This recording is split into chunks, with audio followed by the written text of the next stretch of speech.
بسم اللہ الرحمن الرحیم۔ السلام علیکم دوستو، دنیا بھر کی ون لائن خبروں میں آج آپ سنیں گے، لیکن اس سے پہلے اگر ہو سکے تو لائک، سبسکرائب اور بیل آئیکن کا بٹن ضرور دبا لیں۔ شکریہ۔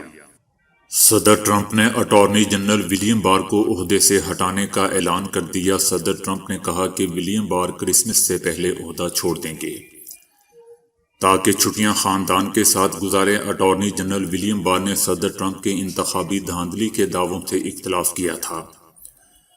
ولیم بار نے کہا تھا کہ انتخابات میں اتنی بڑی دھاندلی نہیں دیکھی گئی جس کا مجموعی انتخابی رزلٹ پر کوئی اثر پڑ سکے۔ صدر جو بائیڈن نے کہا ہے کہ ٹرمپ نے امریکی لوگوں کے فیصلے کا احترام کرنے سے انکار کیا۔ انتخابات کے بعد ٹرمپ پر پہلی بار انتہائی سخت تنقید کرتے ہوئے جو بائیڈن نے کہا کہ انتخابی رزلٹ تسلیم نہ کرنا صدر ٹرمپ کی جانب سے آئین اور لوگوں کے فیصلے سے انحراف ہے۔ انہوں نے کہا کہ یہ ایک ایسی پوزیشن ہے جو ہم نے آج تک نہیں دیکھی اور یہ ایسا موقف ہے جو قانون اور آئین سے انحراف ہے۔ امریکی وزیر خارجہ مائک پومپیو نے کہا ہے کہ ترکی پر عائد پابندیوں پر عمل درآمد کروائیں گے۔ ترکی کی دفاعی ضروریات پوری کرنے کے لیے نیٹو کا دفاعی نظام موجود تھا اور متبادل ہونے کے باوجود ترکی نے روس سے خریداری کا فیصلہ کیا۔ انہوں نے کہا کہ ترکی پر واضح کیا تھا کہ روس سے خریداری سے گریز کرے کیونکہ S-400 سے امریکی سیکیورٹی خطرے میں پڑ سکتی ہے۔ مائک پومپیو نے کہا کہ ترک ایجنسی کے صدر اسماعیل دیمر کو امریکی ویزا نہیں دیا جائے گا اور روس کے ساتھ ٹرانزیکشنز کو برداشت بھی نہیں کیا جائے گا۔ سعودی عرب میں کورونا کی پابندیوں میں نرمی کے تیسرے مرحلے کے آغاز کے بعد غیر ملکی عمرہ زائرین کی آمد جاری ہے۔ تیسرے مرحلے میں پاکستانی اور انڈونیشین عمرہ زائرین حجاز مقدس پہنچ گئے ہیں، جہاں زائرین کو 3 روز تک قرنطینہ میں رکھا جائے گا۔ پابندیوں میں نرمی کے تیسرے مرحلے میں تقریباً 20,000 افراد روزانہ عمرہ ادا کر سکیں گے۔ صدر ٹرمپ نے کہا ہے کہ فی الحال ان کا کورونا سے بچاؤ کے لیے ویکسین انجیکشن لگوانے کا کوئی ارادہ نہیں ہے۔ ان کا کہنا تھا کہ وائٹ ہاؤس میں کام کرنے والوں کو جب تک خاص طور سے ضروری نہ ہو تو کچھ عرصے بعد انجیکشن لگوانا چاہیے۔ فی الحال میرا ویکسین لگوانے کا ابھی کوئی ارادہ نہیں ہے، لیکن میں منتظر ہوں کہ مناسب وقت پر ویکسین لگواؤں گا۔ دوستو، امریکی میڈیا میں گزشتہ روز یہ خبر آئی تھی کہ صدر ٹرمپ کے ساتھ ہی نائب صدر مائک پینس اور دیگر اعلیٰ عہدیداروں کو کورونا ویکسین کا انجیکشن لگایا جائے گا۔ بھارت میں کسانوں کا احتجاج 20ویں روز بھی جاری ہے۔ دلی جانے کے لیے 1 لاکھ کے قریب کاشتکار ہریانہ کی سرحد پر دھرنا دیے بیٹھے ہیں۔ ہریانہ، اتر پردیش، مدھیہ پردیش اور دیگر ریاستوں سے لاکھوں کسان دلی کی طرف بڑھ رہے ہیں۔ کسان رہنماؤں کا کہنا ہے کہ ان کے پرامن کارکنوں کو رکاوٹیں کھڑی کر کے دلی آنے سے روکا جا رہا ہے۔ حکومت اور کسان تنظیموں کے درمیان مذاکرات کے 5 دور ناکام اور 1 منسوخ ہو چکا ہے۔ مودی سرکار بار بار مذاکرات کی دعوت دے رہی ہے، لیکن متنازع زرعی قوانین کو واپس لینے سے بھی انکار کر رہی ہے۔ برطانیہ میں ویکسین آنے کے بعد کورونا کی نئی قسم بھی سامنے آ گئی ہے۔ برطانوی وزیر صحت کا کہنا ہے کہ ویکسین اس نئی قسم پر اثر کرے گی یا نہیں۔ خدشہ ہے کہ کورونا سے تیزی سے پھیلنے کی وجہ یہ نئی قسم ہے۔ برطانیہ میں دوستو، منگل سے شہریوں کو بڑے پیمانے پر کورونا سے بچاؤ کی ویکسین بذریعہ انجیکشن لگائی جا رہی ہے۔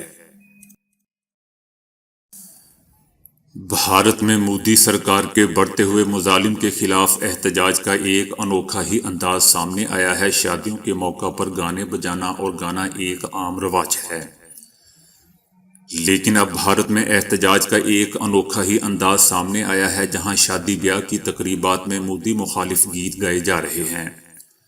پنجاب کلچرل سوسائٹی کے صدر اور گلوکار رمندر رنگوال نے کسانوں کے حق میں ایک گانا لکھا ہے، جسے اب شادی بیاہ کی تقریبات میں احتجاجاً گایا جا رہا ہے۔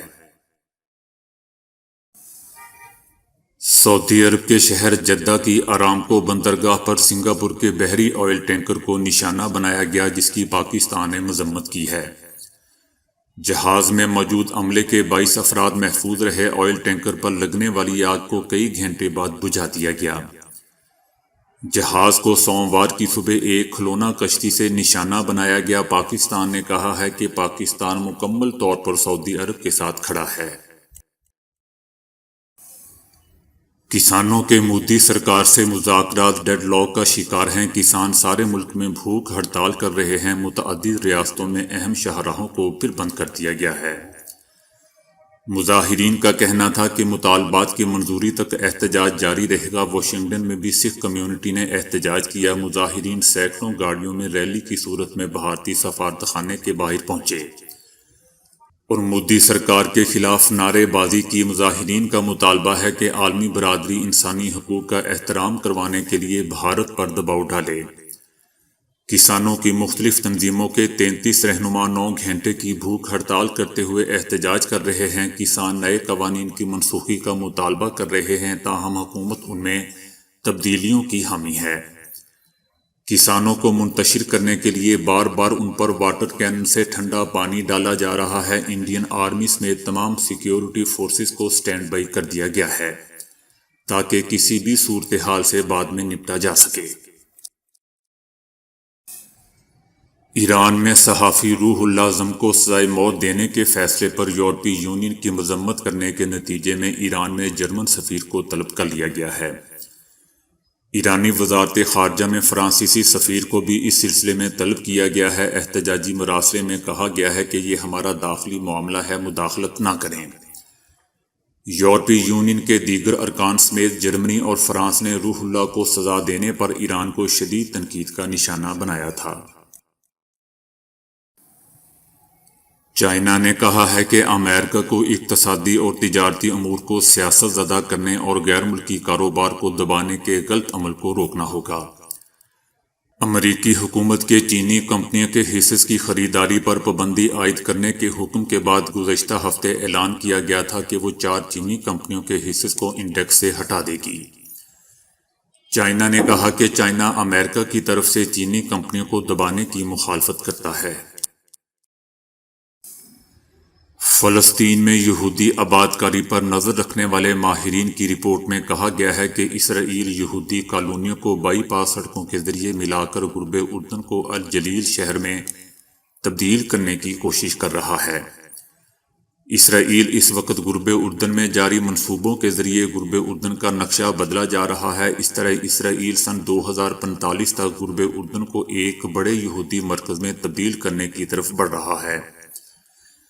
رپورٹ میں یہ بھی کہا گیا ہے کہ اسرائیلی ریاست ماضی میں بھی غرب اردن میں یہودی بستیوں کی تعمیر کے حوالے سے یہودی توسیع پسندانہ منصوبوں کے حوالے سے ہٹ درمی کی پالیسی پر عمل پیرا رہی ہے۔ راہل گاندھی نے کہا ہے کہ بھارت میں فیس بک آزاد نہیں ہے۔ فیس بک دراصل بی جے پی کے دباؤ میں کام کرتا ہے۔ بھارت میں فیس بک پر بھارتیہ جنتا پارٹی کا کنٹرول ہے۔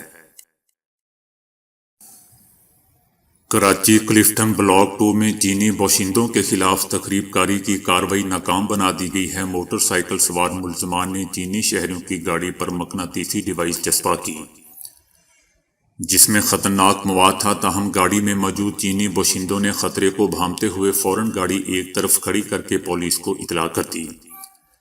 گاڑی چینی ریسٹورنٹ کی ملکیت ہے۔ کار میں ریسٹورنٹ کا چینی عملہ سوار تھا جس کے بروقت اطلاع دینے سے ایک بڑی کارروائی ناکام بنا دی گئی ہے۔ مینار پاکستان جلسے میں مریم نواز سمیت اپوزیشن جماعتوں کے اتحاد پاکستان ڈیموکریٹک موومنٹ کی مرکزی قیادت پر مقدمہ درج کر لیا گیا ہے جس میں کورونا ایس او پیز کی خلاف ورزی، ساؤنڈ سسٹم ایکٹ سمیت 15 دفعات شامل کی گئی ہیں، جبکہ خاکی شلوار قمیض میں ملبوس ٹنڈا فورس کا بھی ذکر کیا گیا ہے۔ متن کے مطابق ان لوگوں نے 125 افراد کے ہمراہ مزاحمت کر کے پارک میں داخل ہوئے۔ جلسے کے شرکاء نے قومی ورثے کی حرمت کو ناقابل تلافی نقصان پہنچایا۔ مقدمے میں کہا گیا کہ جلسے کے منتظمین نے مینار پاکستان کے فرش کو توڑا، بینچوں کو توڑ کر لکڑیوں کو آگ لگائی، پودوں، فوارے اور گملوں کو توڑ کر سرکاری املاک کو لاکھوں روپے کا نقصان پہنچایا، جبکہ قومی ورثے کی حرمت کو بھی پامال کیا، اور رہنماؤں نے جلسے کے شرکاء کو انتظامیہ کے خلاف بھی اکسایا۔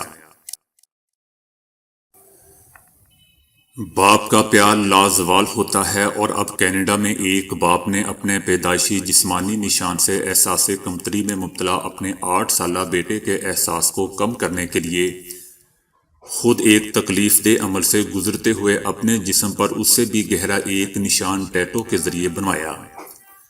اس کی وجہ یہ ہے کہ 8 سالہ بیٹا اپنے جسم پر پیدائشی نشان کی وجہ سے پریشان تھا اور سوئمنگ پول میں بھی اپنی شرٹ اتارنے سے کتراتا تھا۔ اس احساس کو کم کرنے کے لیے اس کے والد نے جسم کے اسی حصے پر ٹیٹو سے ڈیزائن بنوایا جہاں بچے کے جسم پر قدرتی نشان موجود تھا۔ اس عمل سے باپ کو تکلیف دہ مرحلے سے گزرنا پڑا، کیونکہ یہ کوئی ڈیزائن نہ تھا بلکہ جسم کو کھدوا کر اس کا رنگ تبدیل کرنے کا مشکل کام تھا، جس میں انہیں بہت درد بھی محسوس ہوا، لیکن اپنے بیٹے کی خوشی کی وجہ سے انہوں نے یہ سب اطمینان سے برداشت کیا۔ باپ نے اپنے بیٹے سے یہ راز چھپائے رکھا اور ایک دن اپنے بیٹے کو سوئمنگ پول لے گیا اور وہاں اس کا انکشاف کیا۔ اس موقع پر بیٹا ہکا بکا رہ گیا اور اس کے بعد اپنی خوشی کا اظہار بھی کیا۔ والد نے اپنے بچے کو یہ احساس دلایا کہ وہ اس کیفیت میں اکیلا نہیں ہے بلکہ اس کے والد بھی اس کے ساتھ ہیں۔ تاہم ٹیٹو بنانے والے فنکار ٹونی نے بھی اعتراف کیا کہ جلد کی رنگت بدلوانے کا یہ عمل بہت تکلیف دہ ہوتا ہے اور اسے بنانے میں 30 گھنٹے لگے، جو کئی مراحل میں 6 سے 8 ہفتے میں مکمل ہوا۔ تو دوستو، آج کے لیے اتنا ہی۔ ویڈیو کو لائک اور شیئر کرنے کا بہت بہت شکریہ۔